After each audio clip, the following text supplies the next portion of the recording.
Cell مین نے ایک دکاندار کو انعامی اسکیم کا جھانسا دے کر 2000 کے پاپڑ جو تھے وہ 20,000 میں فروخت کر کے جو ہے وہ رفو چکر ہو جاتا ہے۔ کل ہی ایک شخص آیا تھا جو بالکل شفاف نظر آ رہا تھا، بالکل سادہ نظر آتا، میں نے سوچا اس سے اچھا انسان کوئی ہو بھی نہیں سکتا۔ اس شخص نے کہا کہ یہ جو پاپڑ ہے وہ کروڑ پتی پاپڑ دکھا رہا ہوں، اگر آپ 20,000 روپے کے لیں گے تو آپ کو ایک فریزر ملے گا اور ساتھ میں سٹینڈ ملے گی۔ ایک پاپڑ میں نے خود کھولے تھے، اس میں نکلا 100 روپے، اور میرے بابا نے کھولا اس میں 50 روپے نکلے تھے۔ جی السلام علیکم ناظرین، NPG میڈیا کے ساتھ میں ہوں آپ کا ہوسٹ اعجاز خان۔ ناظرین، سیل مین نے ایک دکاندار کو انعامی اسکیم کا جھانسا دے کر 2000 کے پاپڑ جو تھے، 2000 کی قیمت کے پاپڑ جو تھے وہ 20,000 میں فروخت کر کے جو ہے وہ رفو چکر ہو جاتا ہے۔ دکاندار اس وقت میرے ساتھ موجود ہے، ان سے تفصیلی بات کریں گے کہ ان کے ساتھ جو واقعہ پیش آتا ہے کیا ہے۔ جی السلام علیکم وعلیکم السلام۔ بھائی، کیا نام ہے آپ؟ محمد رضوان۔ رضوان بھائی، کیا واقعہ پیش آیا؟ جی بالکل، کل کے دن میں میری دکان کو سٹارٹ ہوئے 3 دن ہو گئے ہیں۔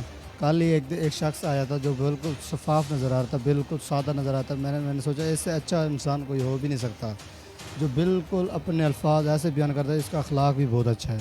میں نے سوچا یہ بندہ اچھا ہے، وہ ادھر آیا بیٹھا، میں نے اسے پانی بھی پلایا، اور اس شخص نے کہا کہ یہ جو پاپڑ ہے آپ کو دکھا رہے ہیں میں، یہ کروڑ پتی نام کا، اس نے کہا کہ یہ اس کی سیل ہے ٹوٹل 400 روپے، اور آپ کو ملیں گے 300 روپے، 100 روپے اس کی بچت ہے۔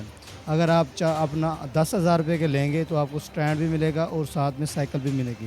اگر آپ 20,000 روپے کے لیں گے تو آپ کو ایک فریزر ملے گا اور ساتھ میں سٹینڈ ملے گی۔ اگر آپ لینا چاہتے ہیں تو مجھے بتائیں۔ ساتھ بھی میرے بابا جانی آ جاتے ہیں اور ان سے بھی رابطہ کرتے ہیں، ان کو بھی بالکل وہ اپنی طرف ملوم کر لیتا ہے۔ وہ شخص وہ ایک اپنا گاڑی پہ آ جاتا ہے جس کا کیری ڈبہ تھی سفید کلر کی، اس کا شاید نمبر اچھا ہو یا برا ہو مجھے نہیں پتا، اس کا نمبر جینون ہے یا ڈمی ہے تو کیا نمبر تھا؟ اس کا نمبر تھا 1721 اور LEF لکھا ہوا تھا، اس کا کوڈ تھا۔ اور اس شخص کو میں نے موبائل نمبر بھی لیا تھا، 2 نمبر دیے تھے، ایک واٹس ایپ والا، دوسرا اس کا پرسنل نمبر تھا۔ اس نے اپنا تعارف نہیں کروایا؟ آپ نے پوچھا نہیں ہے کہ کہاں سے آئے ہو؟ جی میں نے پوچھا تھا، بالکل وہ کہہ رہا تھا میں لودھرا سے آیا ہوں، میرا نام محمد رضوان ہے، وہ خود کہہ رہا تھا، اور اس کی جو کاسٹ ہے وہ ہے اپنا آرائی، مجھے بتا رہا تھا، لیکن جب اب پتہ چلا تو کوئی اور بتا رہا ہے کہ کوئی اس کی کاسٹ دوسری ہے، مجھے نہیں پتا مکمل طور پر، میں لوگوں سے رابطہ کر رہا ہوں۔ اس سے آپ نے کوئی موبائل نمبر اس کو دیا ہو؟ جی مجھے بالکل 2 نمبر دیے تھے۔ جب انہوں نے انعامی اسکیم کا جھانسا دیا ہے آپ کو، جی تو اس کے کیا اس نے بولا ہے کہ فریج کا بھی بولا ہے، کیا کیا انعامات بتائے ہیں؟ تو آپ نے وہ ڈیمانڈ نہیں کیے انعامات؟ جی اس نے مجھے بتایا کہ یہ جو آپ کو کروڑ پتی پاپڑ دکھا رہا ہوں اس کی سیل ہے 400، اس میں بچوں کو میں نے 2 پاپڑ کھولے تھے، ایک پاپڑ میں نے خود کھولے تھے، اس میں نکلا 100 روپے، اور میرے بابا نے کھولا اس میں 50 روپے نکلے تھے۔ میرے بابا نے کہا اچھا پاپڑ ہے بھائی، بچے بھی خوش ہو جائیں گے، ہماری بکاؤ بھی ہو جائیں گا، اور میں بہت ہی غریب آدمی ہوں، میں اسٹڈی بھی کر رہا ہوں ساتھ میں، اور میرے بابا نے 1 لاکھ روپیہ مجھے نقد۔ کتنے دن ہوئے آپ کو یہ دکان بنا؟ جی 3 دن ہو گیا، میرے بابا نے مجھے 1 لاکھ روپیہ دیا ہے، جو میں نے دکان یہ چھوٹی موٹی بنائی ہے ابھی۔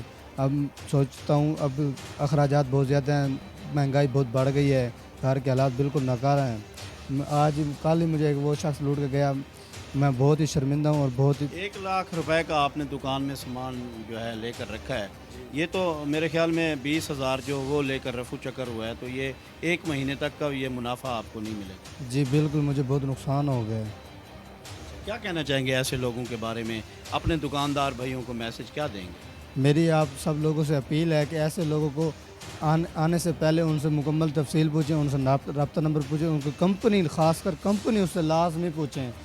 حالانکہ میں نے تو بس دیکھا نہیں تھا، میں تو نیا بندہ تھا، اب جو نئے لوگ ہوتے ہیں ان کو کیا پتہ کہ یہ کمپنی کون سی ہے، کہاں سے آ رہا ہے، کمپنی کا موبائل ہے۔ جب میں نے پیسے اسے دینے کی کوشش کی تو اس نے پیسے بھی نہیں لیے اپنے اکاؤنٹ میں، چاہے کہ ان پتہ نہ چل جائے یہ کون سا اکاؤنٹ ہے، کہاں سے آ رہا ہے۔ اب اکاؤنٹ کھولو نا، موبی کیش والے پتہ لگ جاتا ہے یہ اس نام سے ہے، یہ سب کو ڈیٹا آ جاتا ہے۔ اس نے مجھ سے نیٹ کیش لیا ہے 20,000 روپے۔ میری سب لوگوں سے اپیل ہے کہ ایسے لوگوں کو ہمیشہ آپ لوگوں اس سے دور رہیں، اور جو اپنا سیلز مین سے بالکل دور رہیں، جو ساتھ میں دکانیں دی ہوتی ہے کریانہ سٹور وغیرہ، ان سے جا کر یہ چیزیں لیں بالکل، اور ان لوگوں سے دور رہیں بالکل۔ جی ناظرین، یہ دکاندار بھائی کی آپ نے بات سنی ہے، ان کا یہی کہنا ہے کہ 3 دن مجھے ہوئے ہیں دکان بنائے ہوئے، تو والدین نے بڑی مشکل سے 1 لاکھ روپیہ اکٹھا کر کے دیا ہے، اور ایسے جو فراڈیا قسم کے لوگ سیل مین بن کر آ جاتے ہیں، انہوں نے مجھے 20,000 کا چونا لگایا ہے۔ اور ناظرین، یہ جو کروڑ پتی یہ پاپڑ کی جو پیکنگ ہے یہ بھی مجھے اوریجنل نظر نہیں آ رہی، اور یہ ایک عام ہلکے جو ہے ورائٹی ہے، یہ عام قسم کا یہ پاپڑ ہے، اس میں کوئی خاص پاپڑ مجھے نظر نہیں آ رہا۔ تو ایسے نکالوں سے ہوشیار رہیں۔ اس بھائی نے خوبصورت میسیج دیا ہے کہ جلدی جو ہے کسی پر اعتماد نہیں کرنا چاہیے۔ تو اگلے پروگرام تک کے لیے اجازت دیجیے، اللہ حافظ۔